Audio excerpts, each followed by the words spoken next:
I know you can do it. I've seen you do it. Yeah, Your fingers are playing tricks on you, making you look like an idiot. And you better fucking stop.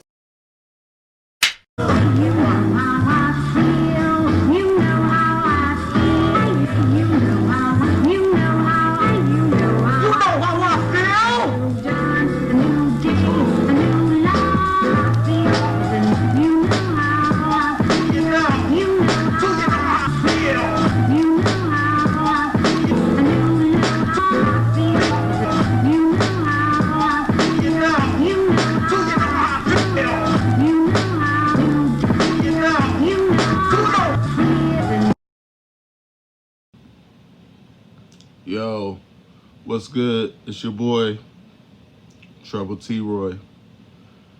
Hit, don't get hit, boxing talk. And we back with another one. And it goes. So I'm trying to figure out, it's hot over here, I'm sorry. I'm doing this, I'm eating hot soup in a cup with hot sauce and all that. But it's like, temperature been crazy out here in San Diego, I ain't gonna lie. But I'm stupid. Anyways, I'm trying to figure out what's going on with this Brian Norman situation. I'm not understanding why he would turn down 1.7 to unify his new belt with Boots Ennis. It's not making sense to me. I'm just reading this Boxing Scene article right now. It says he's betting on himself. I don't know. I don't know if Brian Norman is that good to hold on to that belt to be able to get another shot at. Matter of fact, Algieri said the same thing, and I was thinking the same thing yesterday. I don't know if he's good enough to hold on to that belt long enough to reach that kind of number again. You're going to go and give up the opportunity to make above $1 million, almost $2 million, to go fight for what, maybe another, a couple of 100,000. That's crazy. Not that the money matters to me, because I don't see none of it. But at the same time, it's like, we really don't know how good you are. I mean, technically, I don't know how good. I mean, the welterweight division right now is just up in the air. We don't know who is really as good as we expect them to be, as we hope they will be, because nobody's really being tested. I think Boots is definitely that guy at 147. He's the guy that everybody should want to beat. But we're in a generation or an era where it's like the guys don't want to, it seems like the guys who claim they are the best just don't want to face the best. It doesn't make sense. You're turning down almost $2 million to go fight somebody that could give you issues. I mean, I don't know much about this dude. Say he's from Puerto Rico. I gotta go check him out. I gotta do my research on him. But Derek Cuevas, I never heard of him, but you know, the worst thing about not the worst thing, the best thing about this sport is that you don't know what you're gonna face. You can run into a wall real quick and just be sitting there like, yo, what the heck just happened? A lot of times, it's the guys that you would consider a nobody or low level or whatever are the guys that will surprise you. And that's the chance that Norman's taking. I think I even thought I'd seen somebody on Twitter said that Norman was willing to fight 4 or 5 times to make up for that 1.7 million. Like, why? But why? If you had the opportunity to fight one time for it, why are you willing to risk fighting 5 times to make up for it? It just doesn't make sense to me. That's just my only thing. And a whole nother thing is, it's kind of funny how things change, how things take a turn, how, I forget who it was, somebody on Ring IQ's live said karma. So Boots you went and did the most with Crawford. You claim you called him out, which you never really did. When you had the opportunity to fight him, you and Virgil Ortiz, when y'all had the opportunity to fight Crawford, y'all both decided to drop out of the WBO rankings and go chase after Spence. When Crawford was at 147 and he was the WBO champion, y'all was both ranked and basically next in line to get a chance at him. Y'all both, well, Boots dropped out of the rankings, and Virgil Ortiz said that he wouldn't fight him. I can't remember what the story was. It was either he said he wouldn't fight him or Oscar said they wasn't going to fight, or whatever the case was, but neither one of y'all wanted to fight Bud when he was at 147 and he was the WBO champion. So that's crazy. It's crazy how people try to make it look like Crawford is ducking everybody when every time Crawford is available and ready or whatever, these dudes is just like, you know what I'm saying? Or, you know, you got people calling them out. I ain't gonna say it on Teofimo calling them out.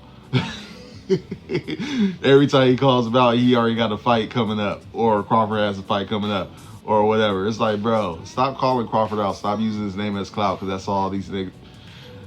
Let me calm down. Just the clout chasing is crazy right now in the game, in the boxing game. It's crazy. But yeah. So Boots, now now you eating that same meal that Crawford was. The only difference is Crawford, it was established and has already conquered divisions, while you just barely got a belt, one defense, and that's it.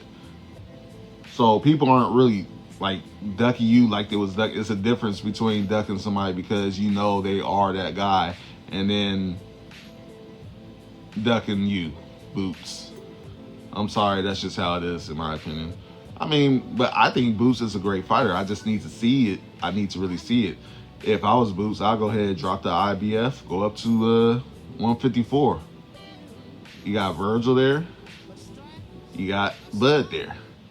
Spence supposed to be there. It's a lot of work at 54 right now. You got Fundora. I mean, it's a lot of work up there. Go up there and conquer that, because there's really nothing at 147. If you're not fighting Brian Norman, I mean, there ain't really nothing else for you, really. Standing Ennis, I mean, that fight ain't happening. They already confirmed Oscar and Eddie Hearn don't want to work together, so they boy got another fight. Oscar's boy got another fight. I can't remember his name at the moment. You know, it's just like, all right, why are we wasting time at this point? Now it's becoming just like it was before. It's a lot of wasted time. It's a lot of time being wasted. It's a lot of money not being made because egos and all that stuff. It's just kind of like, come on, man. You know, so Boots really just got to figure out what he really wants to do at this point, because now he's going to be off for another year. He's going to be off for another year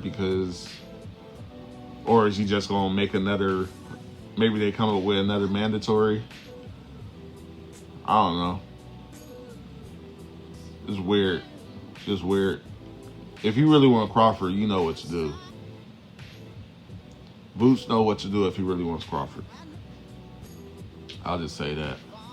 It's not hard. I'm not sure how he could use the IBF, his IBF situation to his benefit at 154. It's possible he can. Maybe defend the belt one more time at 147, and then should have the opportunity to maybe move up and use that to your advantage. Move into another championship situation at 154. I'm not sure, but Boots really got to make a decision at this point, because this Brian Norman thing, it look like it ain't happening, which doesn't make sense. You know, it makes you wonder what the situation really was because we're not getting a clear story about what really was going on, you know, at the table as far as the who sent what offer was, you know, turned down, or what offer was re-offered. What, you know what I'm saying? We don't know. We don't really know what's going on, but we know that as far as boxing scene says right now, Brian Norman has turned down the offer. So people are trying to put it on Eddie Hearn, like it's his fault. It's like, I don't see where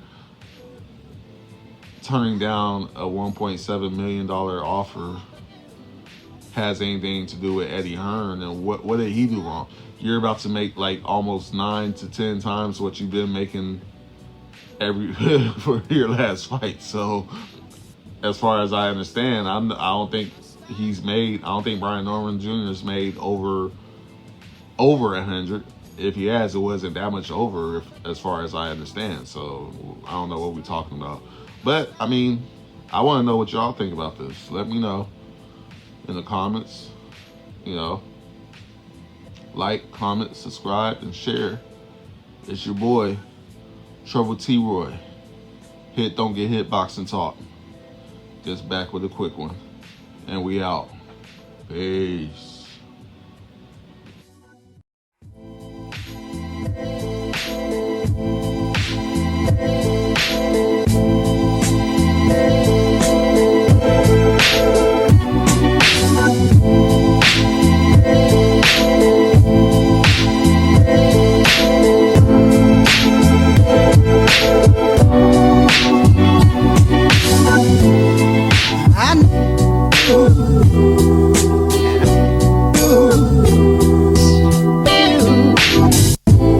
But stripes are stop. I know fond of you. But stripes are stop. I know